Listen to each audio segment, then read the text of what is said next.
Let's continue our discussion of our two key concepts, sunk costs and opportunity costs. And now let's focus on the notion of opportunity costs. The definition of an opportunity cost is that it's the value of the next best alternative. This next best alternative and its value is usually relevant to a decision. It represents what you're giving up in order to go down one path. Let's consider an example. Take my wife, Sadie. And in her past, she had multiple boyfriends. One was named Gary, one was named Luke, and one was named Han.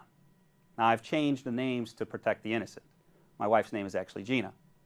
But she had multiple decisions to make in terms of who she would date, Gary, Luke, or Han.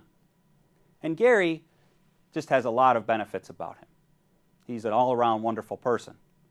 Luke is a rock star, and he could promise traveling around the world to different shows. And Han is an excellent tennis player. And Gina, or Sadie, likes tennis and likes a competitive match with her boyfriend. So she has a decision to make. And let's suppose that traveling rock star life is not to her liking. So Luke is off the table. So it's between Gary and Han. And let's suppose she's thinking about dating Gary. Well, the opportunity cost that Gina feels has to do with the loss of the competitive tennis match, which Gary is not able to give her. So ultimately, the next best alternative, the competitive tennis with Han, is the opportunity cost that Gina feels as she makes the choice to date Gary.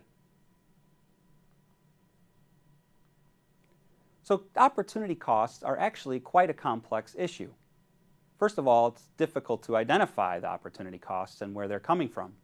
And because it's a decision alternative that you may not have actually implemented, it's difficult to quantify the relevant revenues and costs and the value of that next best alternative. It's also ambiguous. You may not always know what your next best alternative is, or that one exists. And finally, it's not always salient to the decision process. It's often overlooked by individuals.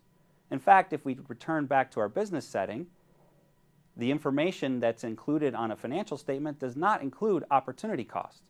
As a matter of fact, sunk costs are represented on those financial statements.